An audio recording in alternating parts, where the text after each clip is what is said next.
ದೇವರು ಹೇಳುತ್ತಾನೆ, ಸುಳ್ಳ ಪ್ರವಾದಿಗಳು, ಸುಳ್ಳ ಪ್ರಾರ್ಥನೆ ಮಾಡುವಂಥವರನ್ನು ನಂಬಬೇಡ್ರಿ. ನಿಮ್ಮ ಸಭೆಯಲ್ಲಿ ನಂಬಬೇಡ್ರಿ. ನಟನ ಮಾಡುವಂಥವರು ನಂಬಬೇಡ್ರಿ. ಕೆಲವರು ಜನರು ಒಬ್ಬ ಸೇವಕನು ಹೇಳುತ್ತಾ ಇದ್ದಾನೆ, ಆ ಅತ್ತೆ ಸೊಸೆ ಇದ್ದಾರೆ, ನನಗೆ ದೇವರು ಪ್ರೇರೇಪಣೆ ಮಾಡಿದ್ದಾನೆ, ನಿಮಗೆ ಯಾರೋ ಮಾಟ ಮಂತ್ರ ಮಾಡಿಸಿದ್ದಾರೆ ಅಂತ. ಅವರು ನಿಮ್ಮ ರಿಲೇಷನ್ ಆಗಿದ್ದರೆ, ನಿಮ್ಮ ಅತ್ತಿನೇ. ಯಾರು?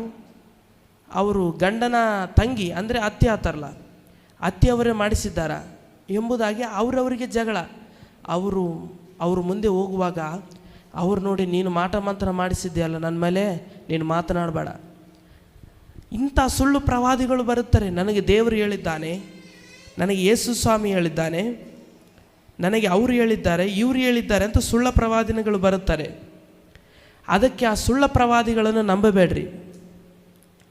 ಕೇಳಿಸ್ಕೋರಿ, ದೇವರ ವಾಕ್ಯವು ಚೆನ್ನಾಗಿ ಕೇಳಿಸ್ಕೋಬೇಕು. ಒಂದು 2 ನಿಮಿಷ ವಿಡಿಯೋ ಇದೆ ಪ್ರಿಯರೇ, ತೆಲುಗು ಒಳಗೆ 2 ನಿಮಿಷ. ಸುಳ್ಳ ಪ್ರವಾದಿ ಹೇಗೆ ಹೇಳುತ್ತಾನೆ ಒಬ್ಬ వ్యక్తిಯನ್ನು ನೋಡ್ರಿ, తెలుగు ಒಳಗೆ అర్థం అవుతుంది. ఓ సిస్టర్ లీజీ, నాకు బాగా చెమట పట్టేస్తున్నాయి, క్షమించండి. ఇప్పుడే నేను కొండపై నుండి కిందకి దిగొచ్చాను. ఏప్రిల్ 17 తెల్లవారు 2:30 గంటలకు వినండి. నేను ఆత్మవశుడినై 5 ಅಂದರೆ ನಾನು ದೇವರು ನನಗೆ ಹೇಳಿದ್ದಾನೆ, ಬೆಟ್ಟದ ಮೇಲೆ ಹೋಗಿದ್ದೇನೆ, 5 ಮಂದಿ ಕನ್ನಿಕರು ನನಗೆ ಕಂಡರು, ಅವರು ನೀನು ಲಿಲಿ ಆಗಿದ್ದಿ ಎಂಬುದಾಗಿ ಇವನು ಹೇಳುತ್ತಾ ಇದ್ದಾನೆ. ನೋಡ್ರಿ ಪ್ರೇರ, ಹಾಗೆ చూశాను. 3 కొయ్యర్ల వారు కానుకలు పట్టేవారు. దేవా ఇదేంటి అని అడిగాను నేను. దేవుడు ఏమన్నాడంటే, ఈ 5గురిలో ఒక అమ్మాయి నీ భార్య అవుతుంది. ದೇವರು ಹೇಳಿದ್ದಾನಂತೆ, ಈ 5 ಜನ ಈ ಮಕ್ಕಳಲ್ಲಿ, ಹೆಣ್ಣುಮಕ್ಕಳಲ್ಲಿ ಒಬ್ಬಕ್ಕೆ ನಿನ್ನ ಹೆಂಡತಿ ಎಂಬುದಾಗಿ ದೇವರು ಹೇಳಿದ್ದಾನಂತ ಇವನಿಗೆ.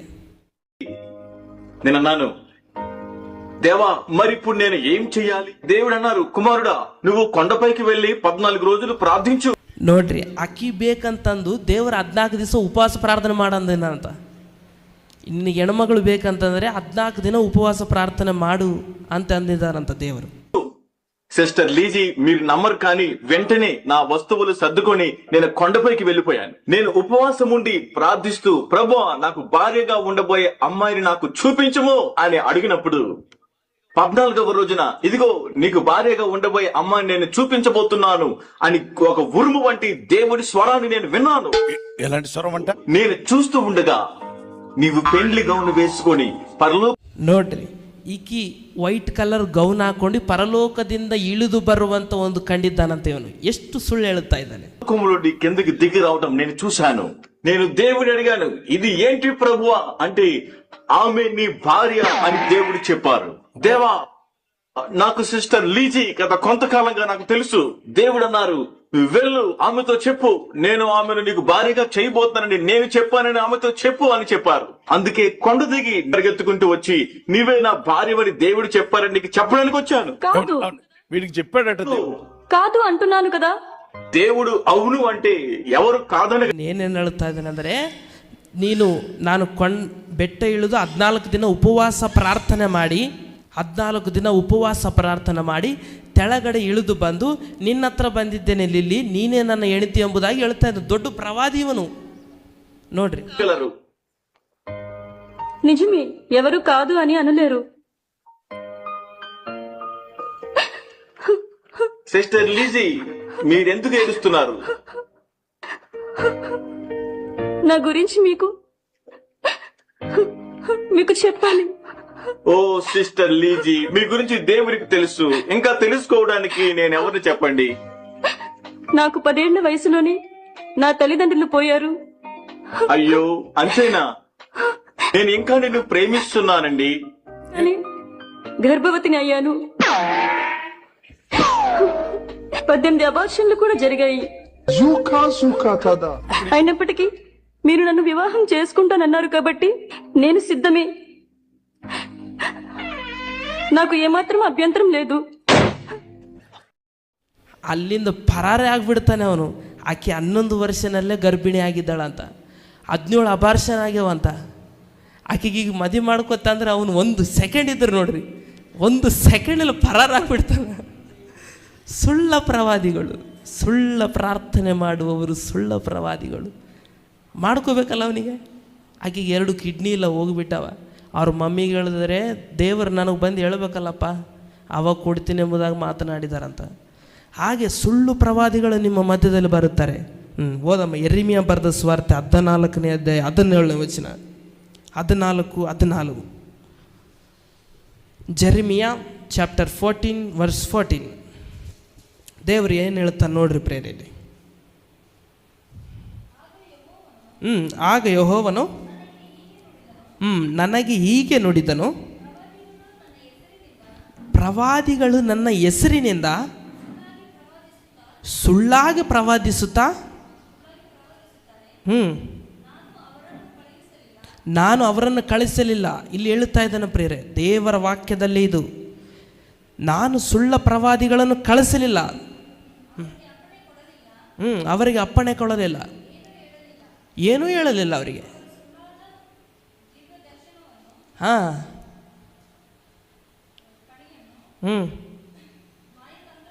ಮಾಯತಂತ್ರವನ್ನು ಸ್ವಯ ಕಂಪ್ಲೀಸ್ ಅಂದರೆ ಅವರು ಇಚ್ಛೆ, ನಿಮ್ಮ ಮೈಂಡನ್ನು ಚೇಂಜ್ ಮಾಡಿ ಅವರು ನಿಮ್ಮನ್ನು ಮೋಸಪಡಿಸುತ್ತಾರೆ. ಪವಿತ್ರಾತ್ಮ ನಂಬಬೇಡ್ರಿ, ತಂದೆ ಕುಮಾರ ಪರಿಶುದ್ಧಾತ್ಮರು ಒಂದೇ ಅಲ್ಲ. ದೇವರು ಹೇಳುತ್ತಾ ಇದ್ದಾನೆ, ನಾನೇ ನಿಜವಾದ ದೇವರು, ತಂದೆ ಕುಮಾರ ಪರಿಶುದ್ಧಾತ್ಮನು ನಾನೇ ಆಗಿದ್ದೇನೆ ಎಂಬುದಾಗಿ ದೇವರ ವಾಕ್ಯ ಹೇಳುತ್ತಾ ಇದೆಯಲ್ಲ. ಕೆಲವರು ಜನರು ದೆವ್ವಗಳಿಗೆ ನಂಬುವುದಿಲ್ಲ, ಅನ್ಯ ಭಾಷೆ ನಂಬುವುದಿಲ್ಲ. ಸುಳ್ಳ ಪ್ರವಾದಿಗಳು ಹೀಗೆ ಮಾತನಾಡುತ್ತಾರೆ, ಅವ್ರಿಗೆ ಕೆಲಸ ಇಲ್ಲ,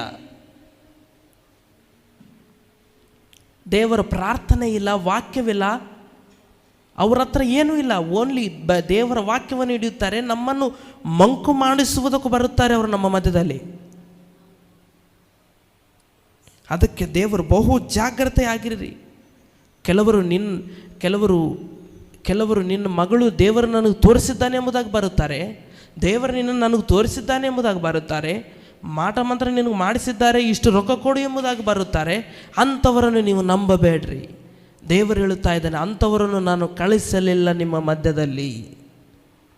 ಸುಳ್ಳ ಪ್ರವಾದಿಗಳು, ವಂಚನೆ ಮಾಡುವಂಥವರು, ದೇವರ ವಾಕ್ಯಕ್ಕೆ ವಿರೋಧವಾದಂಥವರು, ಅವರ ಅಂತ್ಯಕಾಲದಲ್ಲಿ ಲೆಕ್ಕವನ್ನು ಒಪ್ಪಿಸಬೇಕಾಗುತ್ತದೆ. ನೋಡ್ರಿ, ನೋಡ್ರಿ, ಆಕೆಗೆ ಕಿಡ್ನಿ ಎಲ್ಲ ಫೇಲ್ ಆಗಿ ಬಂದರೆ 1 ನಿಮಿಷ ಇಲ್ಲ ಅಲ್ಲಿ ಓಡುವುದನ್ನು, 1 ನಿಮಿಷ ನಿಂತಿಲ್ಲ. ಅಷ್ಟು ಉಪವಾಸನ ಅಂತ 14 ದಿನ ಉಪವಾಸ, ಅಕ್ಕಿನೇ ಪರಲೋಕದಿಂದ ಇಳಿದು ಬಂದಾಳಂತ ದೇವರು ಹೇಳೇನಂತ, ಇವೆಲ್ಲ ಕಲ್ಪನೆ ಕಥೆಗಳು. ಯಾರ ಮುಂದೆ ಹೇಳುತ್ತಾ ಇದ್ದಾರೆ? ನಿಜವಾದಂಥ ದೇವರ ವಾಕ್ಯ ಗೊತ್ತಿದ್ದವನು, ದೇವರೊಂದಿಗೆ ನೇರವಾಗಿ ಮಾತನಾಡುವಂಥವನಿಗೆ ಇಂಥವೆಲ್ಲ ಗೊತ್ತಾಗುವುದು. ಹಾಲೆಲೂಯಾ. ಅದಕ್ಕೆ ನೀವು ಇಹಾಲೋಕದ ಒಂದು ಸೈತಾನನಿದ್ದಾನೆ, ನಿಮ್ಮನ್ನು ವಂಚನೆ ಪಡಿಸುತ್ತಾನೆ. ಜಾಗ್ರತೆಯಾಗಿರ್ರಿ, ಪ್ರಾರ್ಥನೆ ಮಾಡಿರಿ, ವಿಶ್ವಾಸದಲ್ಲಿ ದೃಢವಾಗಿರ್ರಿ. 1 ಯೋಹಾನ 4ನೇ ಅಧ್ಯಾಯ 1ನೇ ವಚನ.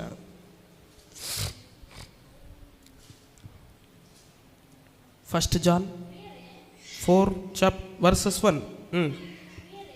ಪ್ರಿಯರೇ, ಅನೇಕ ಮಂದಿ ಸುಳ್ಳು ಪ್ರವಾದಿಗಳು ಲೋಕದಲ್ಲಿ ಬಂದಿರುವುದರಿಂದ ನೀವು ಆತ್ಮದ ಎಲ್ಲ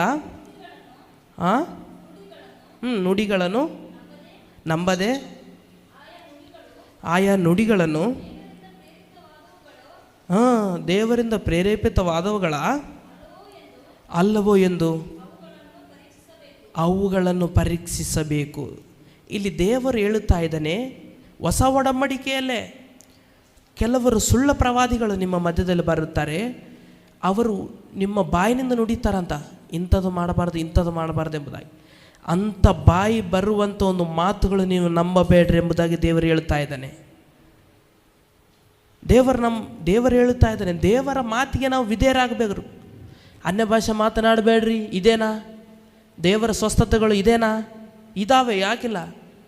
ದೇವರ ಹಳೆ ಒಡಂಬಡಿಕೆ ಹೇಗೆ ಬರೆದಿದ್ದಾನೆ, ಹೊಸ ಒಡಂಬಡಿಕೆ ಕೂಡ ಹಾಗೆ ಬರೆದಿದ್ದಾನೆ. ಸತ್ಯವೇದ ಗ್ರಂಥ ಅದು, ಯಾರು ಅಳಿಸಲಿಕ್ಕೆ ಸಾಧ್ಯವಿಲ್ಲ.